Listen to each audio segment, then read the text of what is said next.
Hey everyone, Spencer here. I just want to take a quick minute to say I've had a lot of things going on in my life, but I really appreciate that Mikaela did this without me, and she's been adamant that we get the show up, even though I've dropped the ball on it multiple times.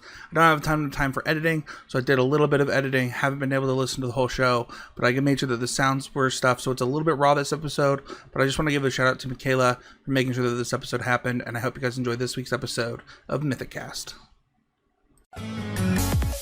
Hello everyone and welcome to the Constructive Criticism Network. This network is here to help you improve at Magic the Gathering at every level. From Pauper Leagues to Top 1000 Mythic, we've got you covered. If you want to hear the entire network, head on over to our sponsor at PureMTGO.com, where you can hear each and every show, each and every week, and check out their sponsor, MTGO Traders, and tell them that the CCMTG Network sent you. Now sit back, enjoy the show. From YouTube, podcasts, and more, here's this week's episode from ConstructiveCriticism.com.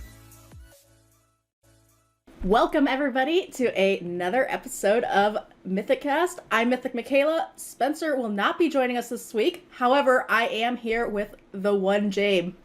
Hey, how's it going? I'm doing well. How are you doing this week? I'm awesome. I'm just catching up and doing just editing some YouTube videos and streaming and doing the whole what I do with creating the content I create, and I just do that full time. So I am definitely busy doing that and helping my friends out with trying to support them in their RCQs and traveling with them and stuff. It's been fun. Awesome. Yeah, the content and Magic grind never seems to end, does it? And now you're here on a podcast. Yes.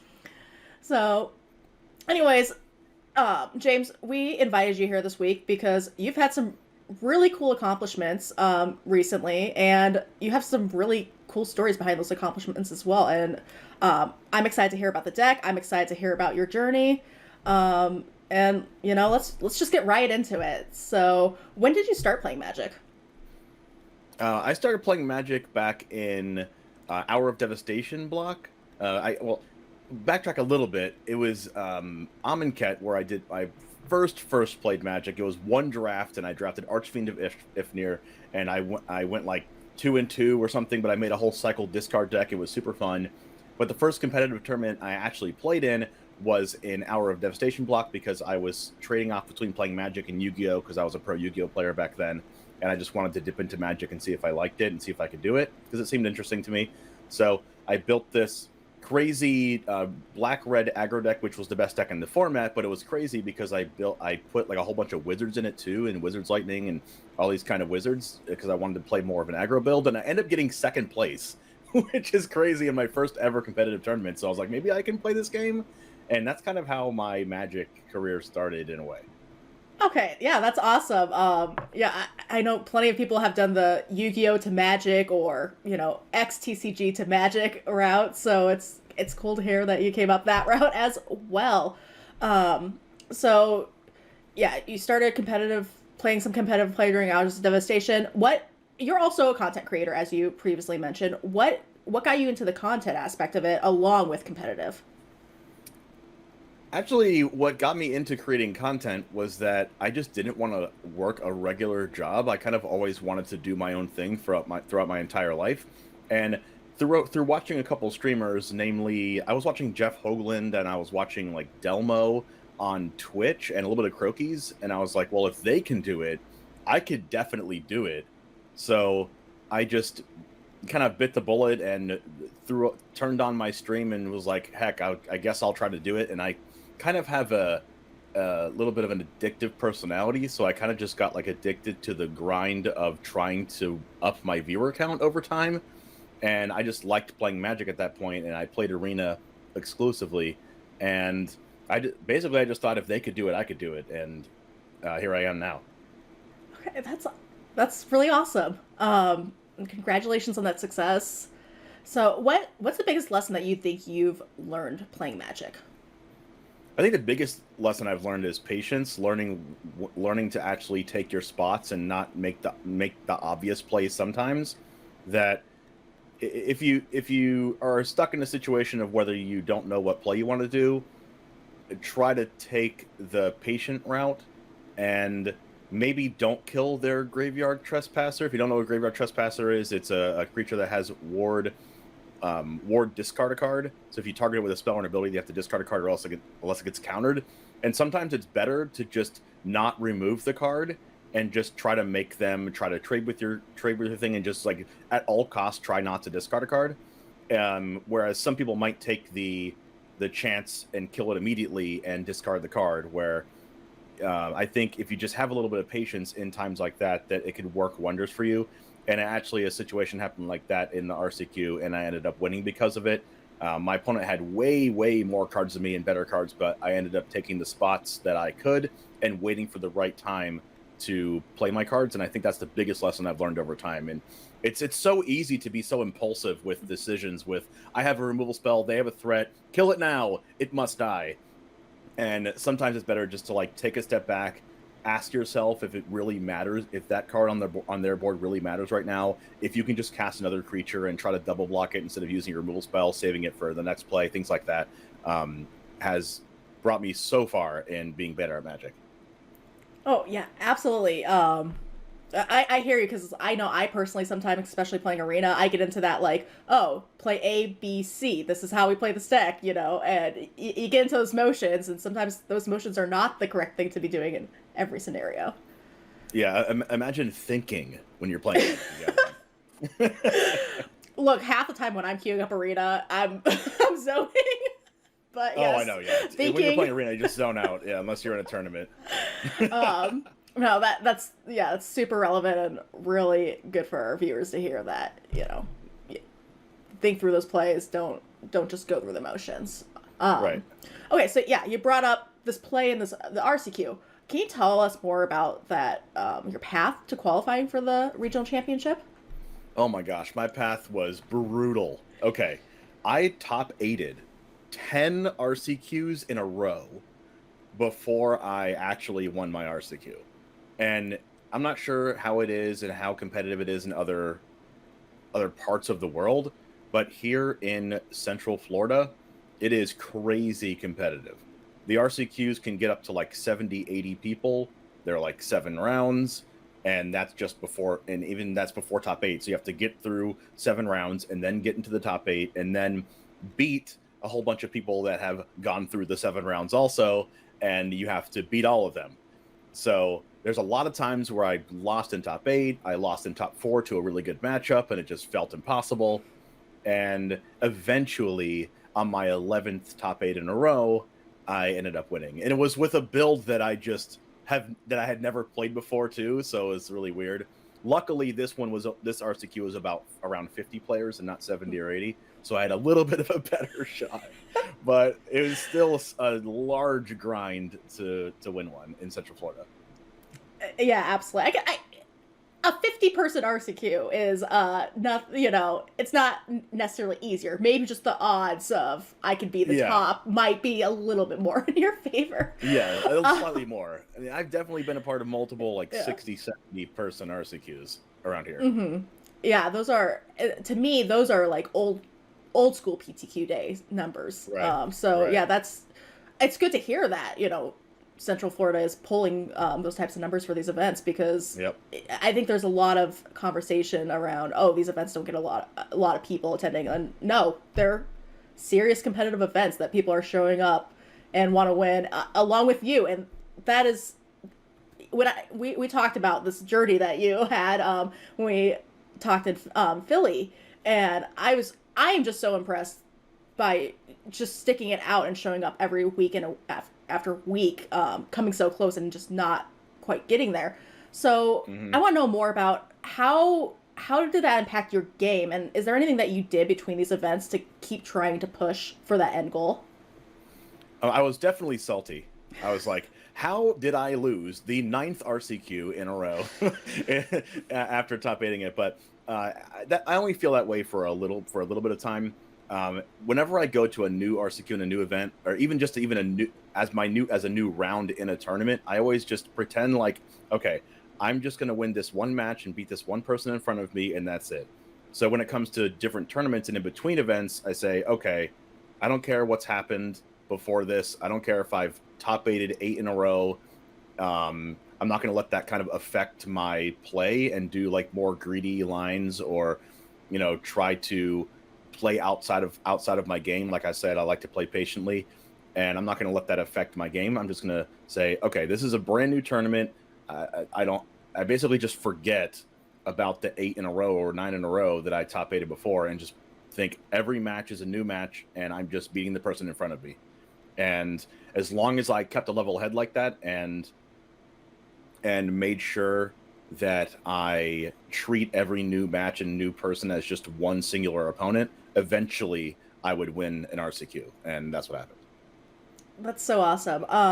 So I know you mentioned the RCQ that you finally won. You had switched to a different build of the deck. Mm-hmm. Was that part of that preparation in between something from the prior weeks that you saw, or a change in the meta? Can you tell me a little bit more about that choice? Yeah. I saw people play Record or Bankbuster. I wasn't super sold on it yet. And I had just gotten into playing Modern a little bit before that too. So, and I noticed that the Rakdos mid-range deck in Modern was playing the 2-mana draw 2 spell. You lose 2 life, you draw 2 cards. I forgot the name of the Modern spell off the top of my head, but it's 1 in a black. And I tried to look at cards that were in Pioneer that were kind of like that, and I found Sign in Blood, which is the same exact card. You draw 2 cards, lose 2 life, but it's double black instead of 1 in a black. Night's Whisper is the card in Modern. Okay, I just remembered. So I was like, okay, well, double black's kind of hard to cast on turn 2 in Rakdos, so what do I have to do to be able to cast this card? And I was thinking, and I came up, and at this point, it was the week before Blackleaf Cliffs has come out. So there was no black fast land, so I needed to figure out how to play this card. I play tested against Mono Green, which is kind of a 50-50 matchup. I mean, I think I'm a little bit favored now that I know how to play against it more, but tested against Mono Green for like 4 hours the day before to try to just test Sign in Blood to see if it would work. And I ended up... So the difference between Sign in Blood and Night's Whisper is you can target your opponent with Sign in Blood, and you can't target your opponent with Night's Whisper. And if you have Shield or the Apocalypse in play, you can make them draw 2 cards and lose 2 life. So they draw 2 cards, they lose 2 life, which means they lose 4 more life from Shieldred. So if you have Shieldred plus Sign in Blood in play, they take 6 damage, and then when they draw for turn, they take an 8th point of damage. So you can do an 8-point life swing by using Sign in Blood on your opponent. So I was able to kill Mono Green multiple times by doing that, and so it kind of I wasn't quite sold on Record or Bankbuster yet, so I wanted to play a card advantage spell, because the thing about Rakdos midrange is that you get to some points in the game where you have no cards in hand, and you can get no cards in hand pretty quickly. So I wanted a card to kind of like refill my hand, kind of like an expressive iteration, and that's the card I found. So I also had to figure out how to build the mana base around it, and I really, really don't like Haunted Ridge, which is the black-red slow land, and everyone plays Haunted Ridge still, but I learned that you don't need to play Haunted Ridge because there's a whole little situation behind Haunted Ridge that I don't like. But it's a tap land on turns 1 and 2, and you don't really want to play tap lands on turn 1 and 2 if you can't help it. So I decided to play, 1, 2, 3, 4, 5, 6 basic swamps in my Rakdos midrange deck to try to cast Sign in Blood on turn 2, and it ended up working wonders.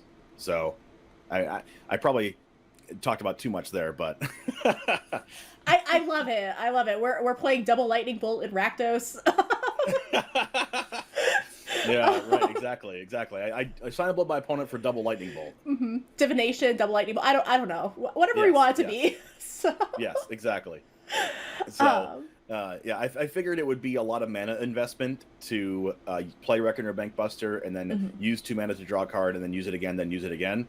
So if I paid 2 mana and draw 2 cards right away, it could help in other matchups like the control matchup and whatever. But it ended up working out here. Yeah, no, that's awesome. And yeah, I agree. Reckoner Brainbuster is it's in an interesting spot where it's a very powerful card, but a Braid is running around everywhere, and all sorts of different answers to the card. Yep. So again, your full-time content creation. And you're playing competitive Magic as well. How do those two work together in with each other? I think being a content creator, it really helps you learn a variety of new decks, because I'm making new YouTube videos all the time and playing different decks on stream. And so it really helps you learn the new decks and learn how to play against them in a way that you wouldn't have access to if I wasn't a content creator, because I'm not in a financial position to where I can just buy 6 decks and just play test all of them or whatever. Yeah, I could proxy all of them and play with my friends, but sometimes other friends might not have as busy a busy schedule, and I can't, it's kind of hard to play test specific matchups. But that's kind of where the content creation of it is not as good, because I don't have access to play a lot of specific matchups, like sit down with somebody and say, hey, you're playing creativity, I'm playing Rakdos, let me sit down for 8 hours and play against this matchup. I don't really get a chance to do that all the time because I am creating content, but it does give me that level of, I've played this deck before myself, so I kind of know how to stop it. Yeah, absolutely. That's a very valuable place to be in, to understand what both sides of the match are trying to do and how you need to gear your game towards that. So, yep. Really, really great point there.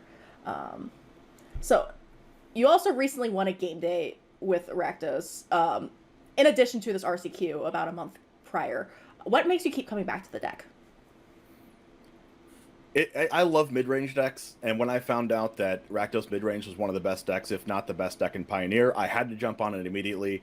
Everyone that follows my content knows that I love mid-range decks, and I probably love them a little bit too much. I like that they can beat aggro decks, and I love beating aggro decks, but I also love beating control decks. And you don't have to be a genius to beat control decks, but you have to think a lot, and I also like thinking. I like playing around specific things, and I love knowing I love guessing what my opponent has in hand and being right about it. I don't know what it is, but there's ways you can beat control decks with just sequencing your cards in a way that force their action to where you still have good play against control decks, and this deck can play Thoughtseize and Duress. And cards like Graveyard Trespasser and Sign in Blood and Reckoner Bankbuster that are just so good against control decks anyway, that I feel like I have a good matchup against the entire field. And if I feel like I have a good matchup against the entire field, why not play Rakdos midrange? It's in my wheelhouse anyway, so that's why I keep coming back to it. And also probably why I just won't play anything else unless, Fable the Mirror Breaker gets banned or something. I don't know. Fair enough. Yeah, I love your that point about the knowing what when you can guess what's in your opponent's hand. I feel like that's like one of those like level up moments in Magic when you just feel like you can just see the cards that your opponent has and know what they're gonna do and just predict every single play, and it's a great feeling. And right, I'm getting actually a new emote on Twitch for like a psychic emote, because I have like Pokemon based emotes for whatever reason, and I'm gonna try to get like a hypno psychic emote, because I guess what my opponent has in hand all the time, and I'm right. So of course there's times when I'm wrong. I'm not right every time, but it just feels extra good when you think opponent has a card in hand, you play around it, and they actually have it. Oh no, that's super awesome, and I love that emote idea. Okay, so you said Rakdos it's in your wheelhouse. It's a type of deck you like to play. So do you also play this deck in Explorer? I do play it in Explorer. The only cards that are not in my deck currently the only cards that would be in my deck currently that are not in Explorer is Urborg and Dreadbore, but I'm not even playing Dreadbore right now. I'm also not playing Urborg, not because I don't want to, but because I just don't own the card, and nobody around me has the card. It's all in their commander decks or something, I don't know. But that's one change actually I would make from any of these deck lists, is I would just take out one basic swamp and put one Urborg in. But that's the only thing that's missing in Explorer. And actually, my worst matchup is not even in Explorer yet, because they haven't added hidden strings and things like that into Explorer yet, and Dark Petition and cards in the Lotus Field deck, and they don't even have Sylvan Scrying yet in Explorer. So the Lotus Field is my worst matchup by far, and I usually just always lose to it unless I'm lucky, and that deck isn't in Explorer yet. So it's even better in Explorer than it is in Pioneer, but it's still the best deck in Pioneer. So everything's in Explorer, so that's what I play. Nice. I'm also guilty of not playing the Urborg. I would love to play Urborg, especially since we're going to talk about one of our spicy our spicy sideboard decisions in my current deck list in a little bit that Urborg would definitely help with. But also Sign in Blood too. And Sun and Blood too, yes. Yeah. No, but yeah, no, I ran into a similar situation where I didn't have an Urborg because somebody was supposed to loan me one and then it didn't bring it. So Yep. Yeah, I don't exactly have like $40 right now to go buy one for this tournament. I don't think the store even had one. It wasn't even an option. I'm like, okay, well, we're not playing Urborg, and I think I actually sat down for a mirror match, and my opponent played their Urborg out. I go, oh, thanks, I don't have one. Yeah, whenever my opponent plays an Urborg, I'm like, oh my gosh, you don't realize how much this helps me. Right? Like, I needed that. You don't understand. I needed that. Yeah, exactly. Okay, so you know what? Let's talk about the deck now. So you've played a couple different versions of this deck. I'm gonna go ahead and read off the main board of the game day version that you played, and we can talk about that and talk about any differences between that and your RCQ deck as well. So your version that you played for game day includes 4 Thoughtseize, 4 Fatal Push, 4 Power Word Kill, 3 Reckoner Bankbuster, 2 Abrade, 4 Blood Tithe Harvester, 4 Fable the Mirror Breaker, 4 Bone Crusher Giant, 2 Graveyard Trespasser, 1 Misery Shadow, 1 Kroxa, Titans of Death's Hunger, thank you. The 3 Shield of the Apocalypse, 4 Blood Crypt, 4 Blightstep Pathway, 4 Blackcleave Cliffs, 2 Sulphurous Springs, 2 Hive of the Eye Tyrant, 1 Takanuma Abandoned Mire, 1 Sokazan Crucible of Defiance, 1 Castle Lockdwayne, 1 Shatter Skull Smashing, 3 Swamps, and a Mountain. Did it. Yes. You did it. You want to name the sideboard now, or we're going to talk about that after? Yeah, we can go through the sideboard now as well. So our sideboard consists of 2 Duress, 2 Pithing Needle, 1 Weathered Ruins, 1 Feed the Swarm, 1 Abrade, 1 Kolaghan's Command, 1 Liliana of the Veil, 2 Extinction Event. Well, actually, that's 3 Extinction Event. 3 Extinction Event. Borrow that one. Okay. Yep. We've got 3 Extinction Events in there. 2 Phyrexian Obliterator, spicy, and and a Sky Sovereign console flagship. So. Yeah, the Phyrexian Obliterator in the sideboard is the reason why I was wanting to play Urborg and don't have one, and I was super upset about it. But it's a little easier in Rakdos to hit the 4 black because you do have Fable the Mirror Breaker's Goblin Shaman token to make a treasure if you don't hit the 4 swamps. And there's so many swamps in this deck, so many black sources of mana, that you're probably going to hit it on turn 4 if you play your cards correctly, like play your pathway on black, even if you really want to have double red or something. And then you should be able to hit the Phyrexian Obliterator. Okay.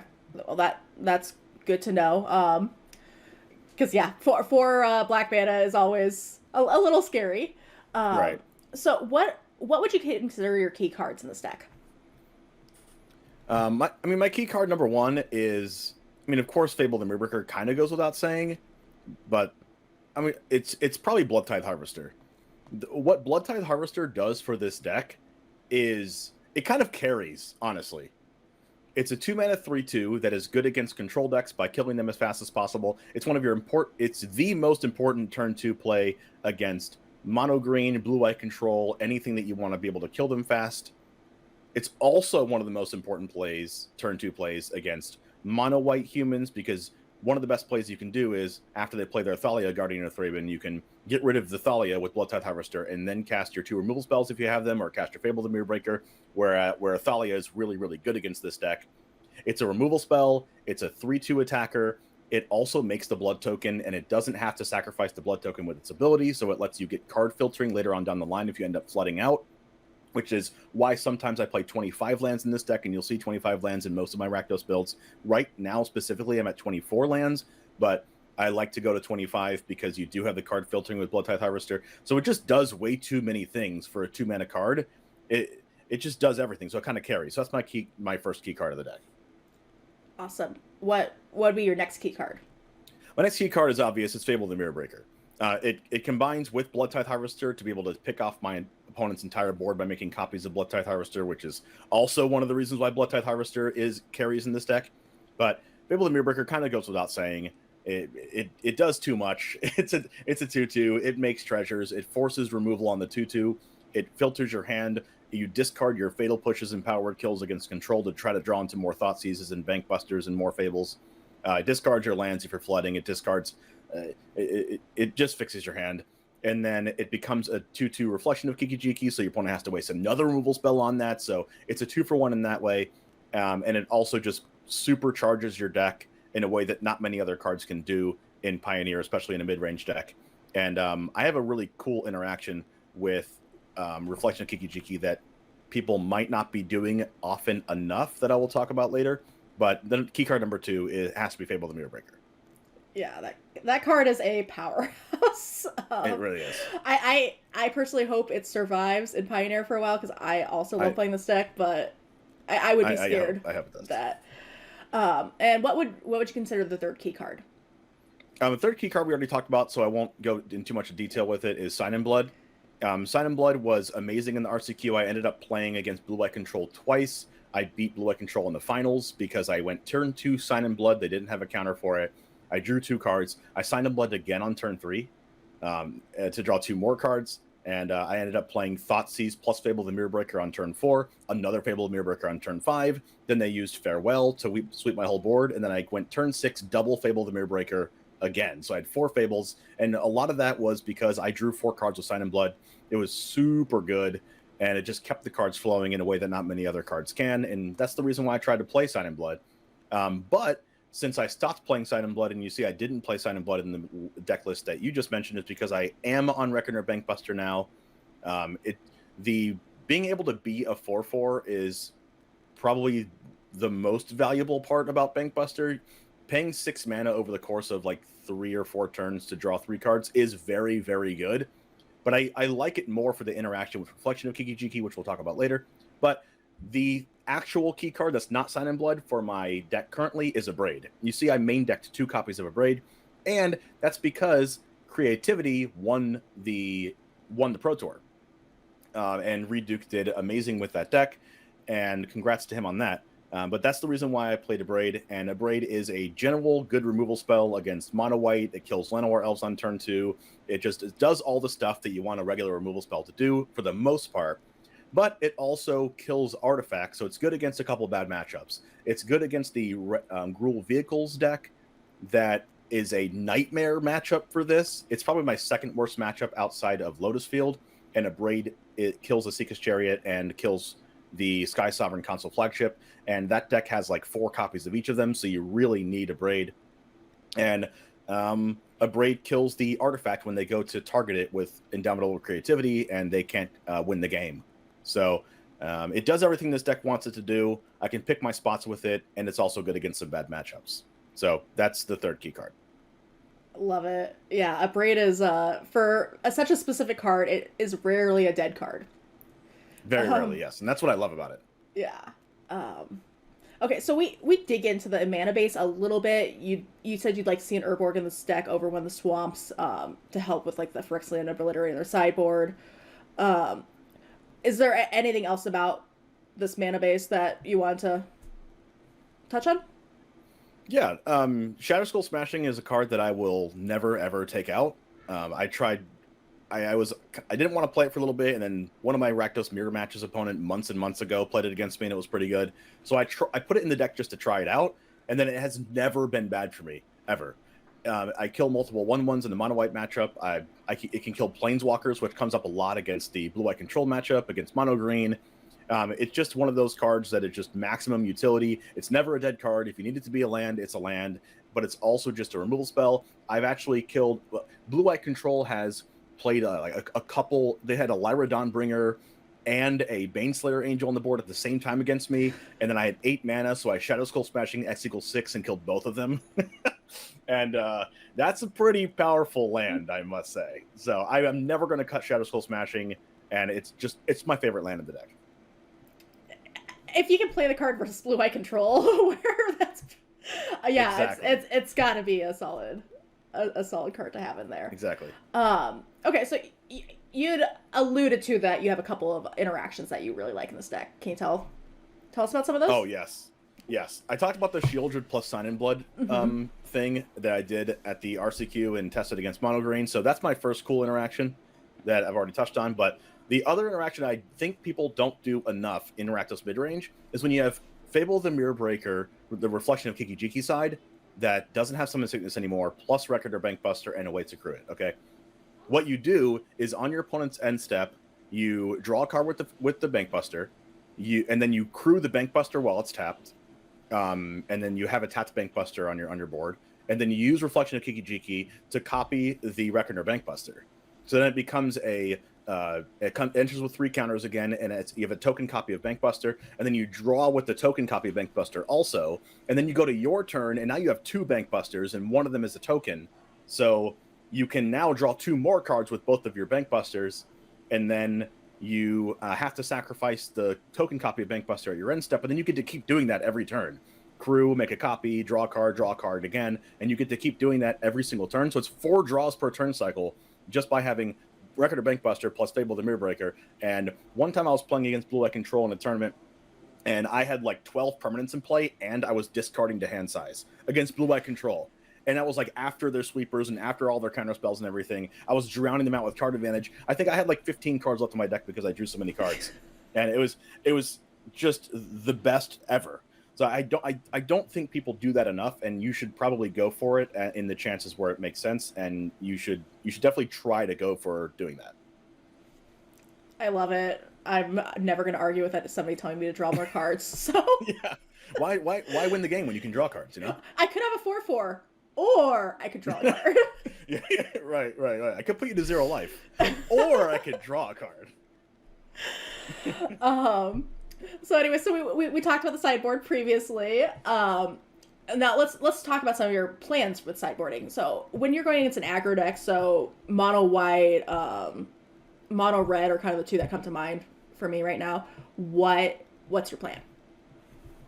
Okay, against mono white and mono red, I call those my auto win matchups, because it's just hard for this deck to lose to those. It's a little bit harder to it's a little bit easier to lose to those when you're playing Sign in Blood because you are dealing damage to yourself. But number one is are you asking me like the overall game plan in those matchups or my sideboarding plans? Specifically the sideboard, but then if you have anything that you want to add about the game plan too, love to hear it. Okay, the sideboarding plans is pretty straightforward against those aggro decks. You bring in the removal spells and you take out the cards that don't affect the board. So you bring in Feed the Swarm because that can kill enchantments, but you don't really care about that in those aggro matchups. You just want to kill their Thalia and kill the things they have in play. Bring in Feed the Swarm, bring in a Braid, bring in Culligan's Command because it does deal 2 damage to stuff. And you bring in the Phyrexian Obliterators because, well, you don't bring in Phyrexian Obliterator against mono white because their removal is all exile removal, like Ossification and Brutal Cathar. And then you'll bring in Sky Sovereign, Console Flagship, and all 3 Extinction events. And then you take out, I'm not sure about rough numbers here, exact numbers, but I think about more of that. How many cards is that? 1, 2, 3, 4, 5, 6, 7 cards. So then after that, you would take out the things that don't impact the board as much. I usually take out 2 Fable the Mirror Breakers against aggro decks because the 2/2 isn't a good enough blocker. I take out Kroxa, Titan of Death's Hunger against other aggro decks because it doesn't affect the board as much. So that's 1, 2, 3. And then I'll take out all 4 Thoughtseize or at least 3 Thoughtseize. But I usually take out all 4 Thoughtseize if I'm against mono white and mono red. So those are my quick, easy board outs. And that's usually a general sideboard plan I do against a lot of matchups. Is if I'm against aggro, I take out all the Thoughtseizes. Okay, perfect. How about versus the control decks? So I think blue-white control. Yeah, blue-white control is like probably the most obvious control deck in the format. There's other like mid-rangey control decks like Enigmatic Incarnation, but against blue-white control, I bring in 2 Duress, 2 Pithing Needle. I bring in Feed the Swarm. That's one of the reasons why it's in there, blue-white control. I bring in Culligan's Command, Liliana of the Veil, and I take out all the Fatal Push. I actually take out 3 Fatal Pushes. I leave 1 Fatal Push in because they have Shark Typhoon, and I want to be able to kill that at instant speed. And Shark Typhoon's blocking is one of the ways they can come back into the game. And also, they can stop me from attacking for a long time if they just have a Hall of the Storm Giants, and they can just animate it at any time, so it really stops me from attacking. So I need to be able to kill Hall of the Storm Giants as well, so I keep 1 Fatal to push in. I take out all the powered kills. I take out one Abrade. I leave one Abrade in my deck because they play the Portable Hole, which Portable Hole can deal with Bloodtide Harvester and Misery Shadow and Kroxa, and it also deals with the 2 copies of Pithing Needle that I'm bringing in. So Abrade can kill the Pithing Needle, and Abrade can free up my Kroxa or my 2 drops as well. So I keep one Abrade in, and I also that's it. That's all I take out. And with Pithing Needle, I usually call Wandering Emperor if it's before turn 4, and I usually call Teferi, Hero of Dominaria, if it's after turn 4, or if it's just game on board. If they don't have a Wandering Emperor, I'll just call Wandering Emperor. Or there's been some situations where I've called like Castle Ardenvale, so they don't just make a bunch of 1/1s. But Pithing Needle is very, very useful in that matchup for sure. Awesome. And how do you approach like the mirror and sideboarding, or I know this is probably gonna be a little different too as well, but the Gruul vehicles deck? Okay, those sideboard plans are actually way different. So I'll talk. Yeah, I'll talk about the mirror match first. In the mirror match, I think it's pretty straightforward. I bring in Culligan's Command, Liliana the Veil, Sky Sovereign Console Flagship, and it was Culligan's Command, Liliana the Veil, Sky Sovereign Console Flagship, and the other Abrade. And I just take out 4 Thoughtseize, and then that's it. It's just 4, and I take out all 4 Thoughtseize in the mirror match because a lot of the time, as I mentioned before, the mirror match can go to like both players having no cards in hand. If you're top decking Thoughtseize, you're going to lose the game. And if your opponent keeps Thoughtseize in their deck and they top deck Thoughtseize, you win. So you can't Thoughtseize a person that has no cards in hand. So that's a pretty easy board plan for the mirror match. And then for Gruul vehicles, that is actually the #1 reason why I have Phyrexian Obliterator in the sideboard. I don't have it against Mono Red because I think I'm already ahead in that matchup.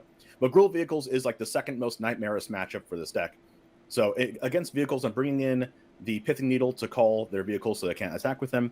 I'm bringing in Feed the Swarm because Feed the Swarm not only does it kill random creatures they might have like Megalaz or Lovestruck Beast or whatever, but it also kills their Crow and War because it kills enchantments.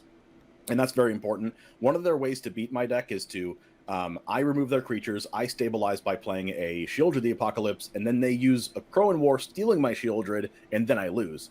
That's kind of the play pattern. So if they steal my Shieldred and then I Feed the Swarm the enchantment that took my Shieldred, I get my Shieldred back, and they have to have a second of Crow and War now in order to come back and win the game. So I can kind of stabilize that way. I bring in Abrade because it kills the vehicles, as I said before. I bring in Culligan's Command because it also kills the vehicles. I bring in Extinction Event because most of their creatures are odd. They have Llanowar Elves, Elvish Mystic, which are both odd. They have Reckless Stormseeker, which is odd. They have Bone Crusher Giant, which is odd. They have Lovestruck Beast, which is odd. So everything's odd. And then also a lot of the things are even, but the even things they have are just the 2-mana Werewolf and all their cat tokens. So in that way, Extinction Event can get rid of those as well if I need to. But I want to talk about Phyrexian Obliterator for a little bit. And yes, they can steal it with a Crow and War, but that deck actually, post board and main board, they have zero answer to Phyrexian Obliterator. None. The only answer is a Crow and War. And I have Feed the Swarm for it, or I can make them a Crow and War something else beforehand. But if you look at how their deck is constructed, they have Sky Sovereign Console Flagship, which doesn't kill Phyrexian Obliterator. They don't even want to do 3 damage to it, because then they have to sacrifice 3 permanents. And that's not good. None of their creatures can attack through it. Only Lovestruck Beast can attack through it, and if they attack into my Phyrexian Obliterator with Lovestruck Beast and I block, they have to get rid of 5 permanents. So they also don't want to do that. All of their removal is 4 damage based, which is they play Obliterating Bolt, which they definitely can't use on my Phyrexian Obliterator. And if they want to go like Abrade plus Obliterating Bolt on my Obliterator, they're going to sacrifice 7 permanents, so I'm okay with that. Nothing they have attacks through it. Sky Sovereign is the only thing that can attack through it because it has flying, but that's why I have a bunch of artifact hate to be able to kill the Sky Sovereign. And if I land Phyrexian Obliterator against that deck and they don't immediately have a Crow and War, I win the game. They have no answer. So that's the reason why it's in there. And I'm against that matchup. I like to keep in some number of Thoughtseize, but I take out 2 Thoughtseize, but I do want to Thoughtseize their vehicles out of their hand before they enter the battlefield, because as soon as the vehicles enter, it's just a super hard game from there. One of the reasons why I play 4 Power Kill over 4 Go for the Throat that I played at the RCQ is because I really want to kill the vehicles, even though it's a little bit worse against Angels.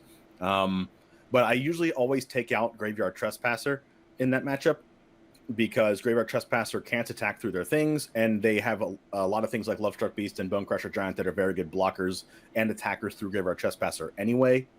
So, and then I basically trim things around the edges in that matchup. But the main thing I'm trying to do in that matchup is just draw Phyrexian Obliterator. Yeah, that card definitely sounds like it would be a powerhouse. For sure. Makes me want to try it out now. Okay, so Pioneer is like a huge format. Yeah. I think the last 2 decks that I want to touch on are, again, very different sideboarding plans, but can we talk about the mono green matchup and creativity? Yes. Against mono green, I've had the most practice against mono green. So I bring in 2 Duress, 2 Pithing Needle. I bring in the Weathered Runestone as well. I also bring in the 3 Extinction Events, and that's all I bring in. And one of the reasons why Extinction Event is at 3 is not only for the mono white matchup, it's basically for mono green, because all of their creatures are odd, literally all of them. Besides if some people play like a 2-drop Sylvian Carrion or something, but their Old Growth Troll is odd, and you really need to exile that card unless you want to kill it and ramp them some more, which you don't want to do. Also, their Cavalier of Thorns is odd, and you don't want to kill that unless they get their best card back from the graveyard on the top of their deck. So, and the main thing to do against mono green is to get on the board as fast as possible. It's really important to start out with Bloodtithe Harvester, really important to start out with Misery Shadow. And if you don't have a turn 2 creature, it's very difficult to win, because you need that 3 damage after the Karn Great Creator minuses to be able to kill the Karn right after it minuses. And then after it minuses and gets the Sky Sovereign Console Flagship, which they will always do, you need an Abrade or some way to kill the Sky Sovereign, or hope they don't hit their 5th mana. Very important to kill their Llanowar Elves as well. So I take out a couple copies of Bone Crusher Giant on the draw against mono green, because you don't have the interaction of turn 2 kill their Llanowar Elves like you do if you're on the play. So I take those out in on the draw, but I have all 4 Bone Crusher Giants in on the play. And I also bring in the 3rd Abrade from the sideboard on the play and take it back out on the draw because of that same interaction. But you really just want to make sure that Kiora and Karn are discarded out of their hand. You want to make sure that they can't resolve Storm the Festival, which is the reason why Weathered Runestone is in there. With Weathered Runestone, not only is it good against Greasefang, because they can't bring their vehicles back from the graveyard, it's also good against Collected Company and Kayla's Reconstruction, and I want it to be good against Angels. Since I'm playing Power Word Kill, I don't have much play against Angels, so I wanted to make sure I stopped Collected Company and Kayla's Reconstruction from getting their creatures out of the deck. And also, Weathered Runestone in mono green is good because when they cast Storm the Festival from their hand, they can't get anything to the battlefield, and also they can't cast it out of the graveyard either. So it totally turns off Storm the Festival, which is why I bring that in. When I'm on, I also take out all copies of Graveyard Trespasser against mono green, and I take out all the Fable of the Mirror Breakers against mono green. It's kind of weird, but I just become this weird aggro deck. I become this like weird aggro tempo deck against mono green, because all I'm trying to do is play Bloodtithe Harvester and Misery Shadow on turn 2, and then if you notice, since I'm bringing in all my copies of Extinction Event, I'm siding out all of my odd creatures. I side out Bone Crusher Giant, I side out Fable the Mirror Breaker, and I side out Graveyard Trespasser. So if you notice, all of my creatures are even post board. Record of Bankbuster's even if it becomes a creature, Bloodtithe Harvester's even, Misery Shadow's even, and Shieldred's even, and Croxa is even. So every time I Extinction Event post board, I'm never getting rid of one of my own creatures. Wow, that was yeah, I love that Extinction Event only in like being the one-sided board wipe for you. It's pretty sweet. So. And then the other matchup is Creativity. Yeah. So that's the reason why I'm main decking 2 copies of Abrade to be better against that matchup. Also, Power Word Kill sometimes can kill Worldspine Worm so that you don't die, and then you can like Fatal Push the other 4/4s after the Worldspine Worm triggers and just hope they don't have another Creativity. But in that matchup, you're basically doing the same thing as you're trying to do against Blue-White Control or against Mono Green. Their post-board are trying to be a control deck and trying to kill all of your creatures before they combo. So what you try to do is just basically just your Blue-White Control game plan minus the Pithing Needles. but you do keep in the fatal pushes here because those interact with Fable the Mirrorbreaker. Because sometimes if you board out too many cards and you become too soft against Fable the Mirrorbreaker and they resolve 2 Fables against you, then you're still going to lose anyway, even if they don't combo you. So you don't want to get into that situation. So you bring in the 2 Duresses. And Weathered Runestone does not work against creativity, sadly.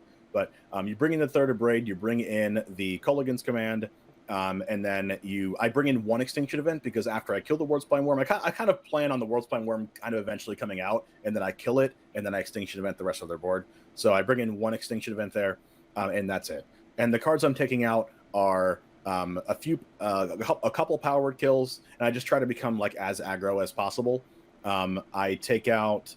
I leave it. Misery Shadow is actually one of the most important cards in this deck because all of their removal and creativity is damage based, and you can kind of grow Misery Shadow out of range of their damage based removal and make it really hard for them to deal with it. I take out a couple Fable the Mirrorbreakers because it's not aggro enough, and that's basically it. Okay. I love how thought out all your sideboard plans are and knowing exactly what your spot is in each matchup.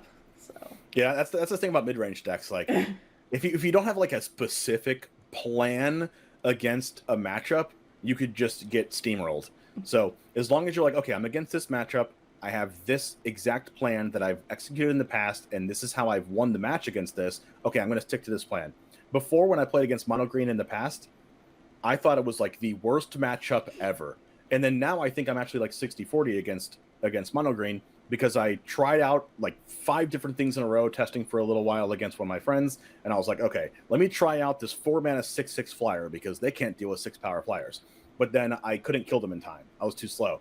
I was like, okay, let me try out this plan then. Let me try out this sideboard card. Let me try out this. And like 7 iterations later, I was like, okay, I did this plan. I got my Blood Tithe Harvester out on turn 2. I brought in the thing. I did all the things I just told you about, and I ended up winning that game. Okay, why did I win that game?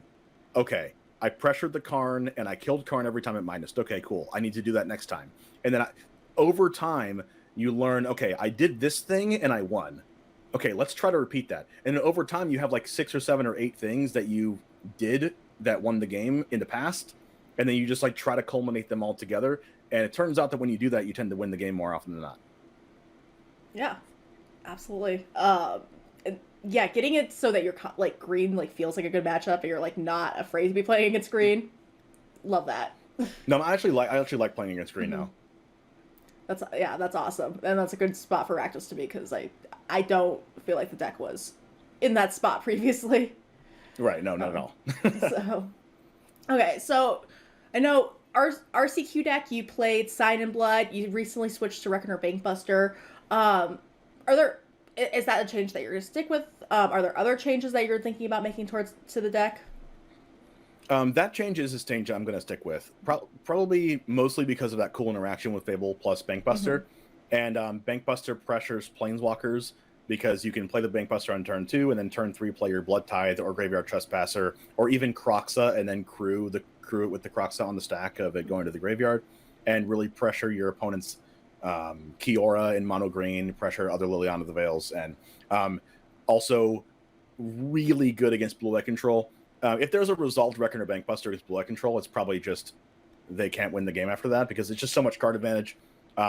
It plays around sweepers because you have Reckoner Bankbuster in play. They sweep my board. Sure, you have a sweeper. All right, I'll play my 3-power creature now and then attack you for 4. It's almost like I have a haste creature every turn too. So because of those 2 interactions and Reckoner Bankbuster just being a creature also is the reason why I'll stick with Bankbuster. And as I said before, I would swap out 1 Swamp for 1 Urborg to make the Phyrexian Obliterator a little bit more castable, but it doesn't really matter.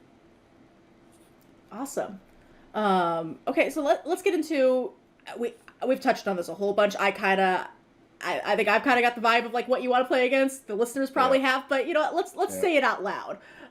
What decks do you want to play against? Like, what are you excited to sit down and know your opponent's playing? Oh, if my opponent plays mono white humans, I am ecstatic. Okay, I don't want to sound like, you know, cocky or full of myself when I say this, but I don't like the last time I lost to mono white in a match of best of 3 in a tournament was like months ago. I can't even remember. My plan is just so solid against it. My board is well prepared for it.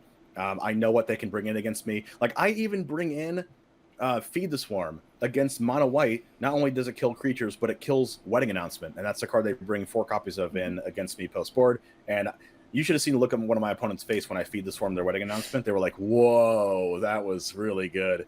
And you also have to do little niche things, like they could definitely be playing Extraction Specialist, a 3-mana 3/2 lifelink that can bring back a 2-drop or less from their graveyard. You play around that by exiling. If you have a choice of what creature to exile out of the graveyard with Graveyard Trespasser or even Hive of the Eye Tyrant, you're always taking the 2-mana or less creature out of the grave, so that if they top deck Extraction Specialist, they can't get value out of it. So it's just a lot of these different things that I've either learned in the past or just think about in my head when I'm playing against mono white, also combined with a lot of their creatures being odd, and I have 3 Extinction Event in my sideboard.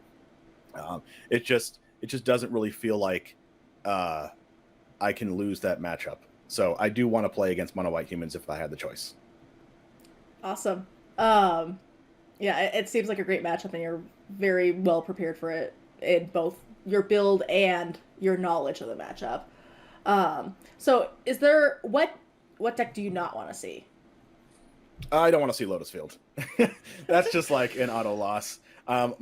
Like, imagine playing against Lotus Field that plays hardly any creatures at all, and having 4 Power Word Kill, 4 Fatal Push, 2 Abrades, 4 Bone Crusher Giant, just so many removal spells, and they're just all dead. Bone Crusher Giant is a 4/3 for 3, which is not a dead card, but a lot of the times you can't kill them as fast enough without drawing a bunch of Thought Seizes. So game 1, I'm trying to draw as many Thought Seizes as possible, and trying to just not draw any removal spells ever, and try to kill them as fast as possible with a Bloodtithe Harvester or Misery Shadow on turn 2, and hope to land Shieldred, and then hope they whiff on card draws to where they have to draw extra cards to come back in the game, but then Shieldred ends up killing them.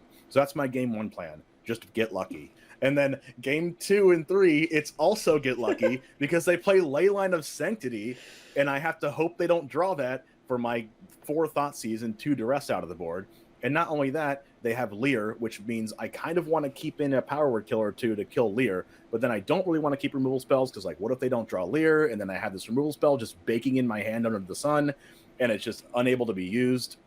So everything about it just feels bad, and they can kill as early as turn 4, and it just feels bad. I kind of just have to get lucky. Every time I've played against Lotus Field recently, it's just felt super bad. But in one of my RCQs, one of the 10 in a row top 8s that I had before, I beat 2 Lotus Field decks in the same tournament. So I really thought I was on a heater and I was going to win, and then I lost to a really good matchup in top 4. But I just ended up getting lucky there. But I really don't want to play against Lotus Field. You should have won the tournament if you beat Lotus Field twice. I know. You're rubbing it in. That feels like an unwritten rule. You're rubbing it in now. It's not that much rubbing it in. You got there eventually. So yeah. So, I know.